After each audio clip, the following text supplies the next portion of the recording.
ازيكم عاملين ايه ويا رب تكونوا بخير.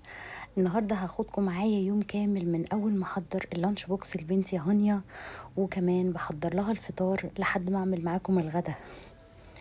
وزي ما انتم شايفين معايا بحب قبل اي حاجه ان انا اعمل فطار لبنتي قبل ما تنزل المدرسه، فبعمل لها مثلا بيضه اومليت كده او بيضتين بحبه سمنه خفيفه تبتدي بيها اليوم مع كوبايه زبادي او كوبايه لبن.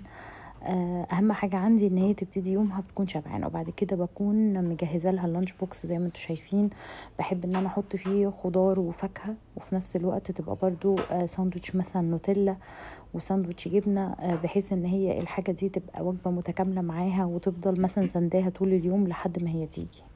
وبحب دايما ان انا يكون اللانش بوكس بتاعي يكون بسيط ولذيذ، يعني ممكن مثلا احط سندوتش جبنه او لانشون، ممكن احط زي ما انتم شايفين مثلا جبنه كيري مع ساندوتش نوتيلا، او مثلا ممكن احط كمان لو عندي ستريبس ممكن اقليها.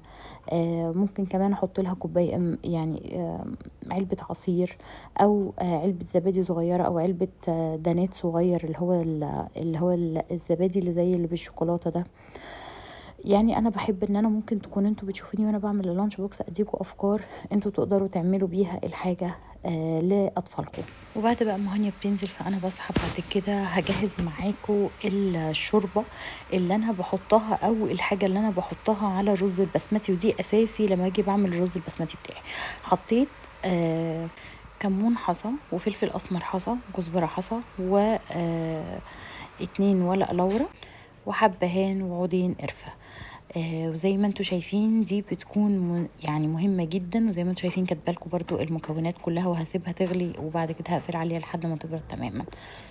بعد كده هنبتدي بقى نجهز المكونات الاساسيه بتاعه الرز البسمتي. عندي قبل اي حاجه انا كل ده حطيت الفخده في الفرن، وهقول لكم برده انا تبلت الفخده بايه، بس اهم حاجه نركز مع بعض ان احنا نعمل الرز البسمتي عشان هو بياخد وقت، وفي نفس الوقت تبقى انتوا عارفين المكونات بتاعته مظبوطه. اول حاجه حطيت شويه زيت، وبعد كده رحت حاطه عليهم البصله لحد ما زي ما انتوا شايفين اصفرت شويه، وبعد كده رحت نازله عليها بصلصه طماطم، وبعد كده رحت حطيت ملح وفلفل، وبعد كده كمان حطيت حبه قرفه صغيرين.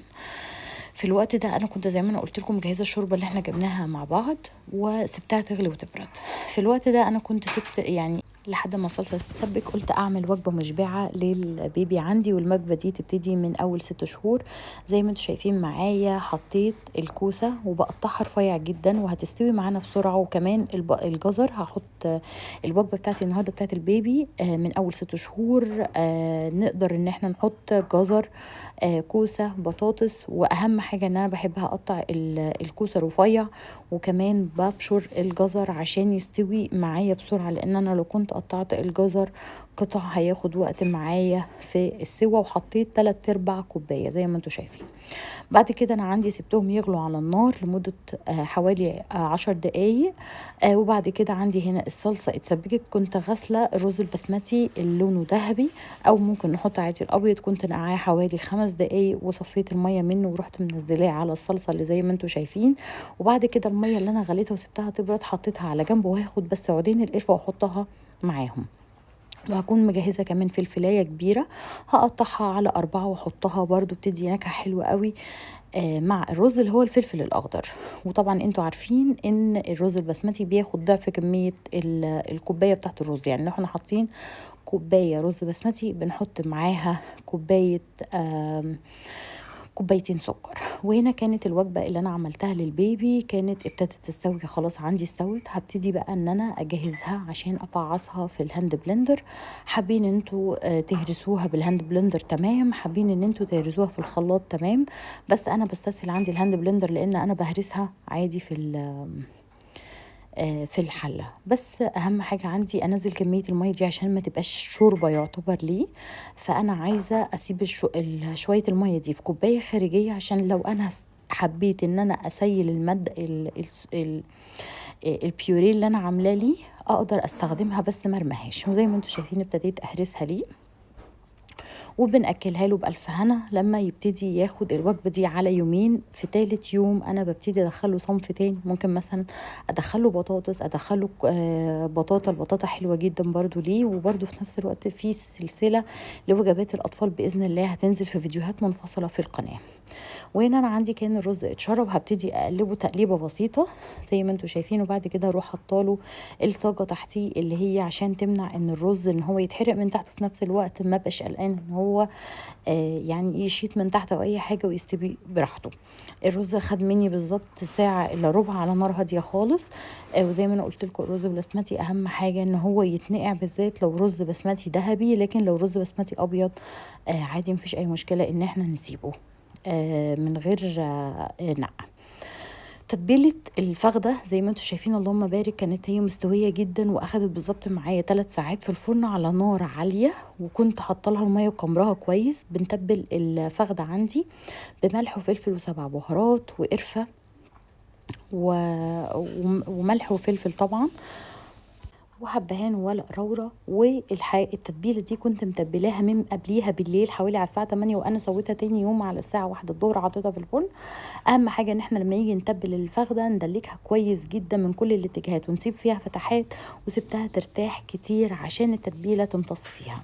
بعد كده انا هنا حبيت ان انا اعمل كمان سلطه جنبيها، فعملت بسله بالمايونيز، حطيت ميه في كاتل لحد ما غليت، وبعد كده رحت لما الحله غليت شويه رحت حاطه فيها الميه المغليه بتاعه الكاتل وسبتها تغلي. في الوقت ده قلت برضو اخترع معاكم وهنحضر الكوسه المقليه. الكوسه المقليه دي كان اختراع بصراحه حلو جدا، عملتها عن طريق استخدام اللبن والفيجيتار.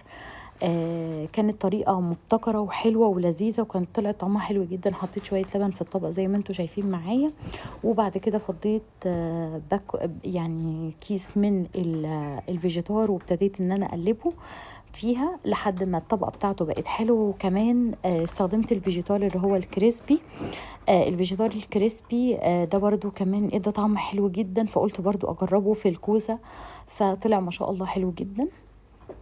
اهم حاجه زي ما انا قلت لكم ان انتوا لما تيجوا تقلبوا الحاجه اللي بتتقلي لازم نقلبها بشوكه ونبقى من الجنب عشان الطبقه بتاعتها ما تتخلعش، لان الطبقه بتاعت اي حاجه محطوطه في الزيت لما بتاخد طبقه بتبقى خفيفه جدا وممكن تتخلع معانا بسرعه. دي من ضمن المقبلات اللي انا بحب اعملها مع الفخده والرز البسمتي، لان هي بتبقى خفيفه ولذيذه جنب الاكل السخن. وبالذات برضو البسله بالمايونيز، لما بنحط البسله ومع المايونيز بيبقى ساقعه كده، فبتدي فريشنس او طعم اللي هو عارفين، بتبقى حاجه كده بتبقى لذيذه كده وساقعه في البق. وبعد كده خلاص كان عندي ما شاء الله كان الرز استوى عندي. زي ما انتوا شايفين انا كنت خلاص دلوقتي بغرف الاكل، وانا كده يعتبر كان بيبقى يومي بيخلص معاكم.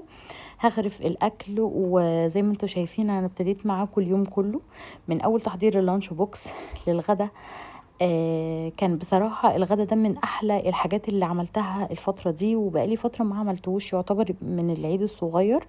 وبرضو انتوا عارفين لما الواحدة بتبقى معاها بيبي صغير بتبقى ايه مش عارفة تعمل الحاجات قوي دي، لأن الحاجات دي بتبقى عايزة لما، وفي نفس الوقت بتبقى عايزة مجهود منك ان انت تقدري تعملي كذا صنف مع بعضه. وادي البسله زي ما انتم شايفين، وحطيت عليها المايونيز وابتديت اقلبه. خدت حوالي الكيس البسله اللي هو 400 جرام اخد مني 2.5 معلقة مايونيز كبار، وهبتدي اقلبهم زي ما انتم شايفين. بحط البسله ما بغسلهاش، يعني بصفي الميه بتاعتها، وبعد كده بروح سايباها تبرد شويه واروح احط عليها المايونيز. كانت طعمها مسكر وحلوه ولذيذه جدا بصراحه. وبكده اكون وصلت معاكم لنهايه الفيديو. يا رب تكون كل حاجه انا بعملها بتعجبكم، ولو محتاجيني اعمل لكم اي وصفه اكتبوا لي تحت في الكومنتات، انا معاكم. وشوفوا بقى التقديم واكتبوا لي تحت في الكومنتات ايه رايكم في طريقه التقديم دي، وان شاء الله اشوفكم في فيديو جديد. والسلام عليكم ورحمه الله وبركاته.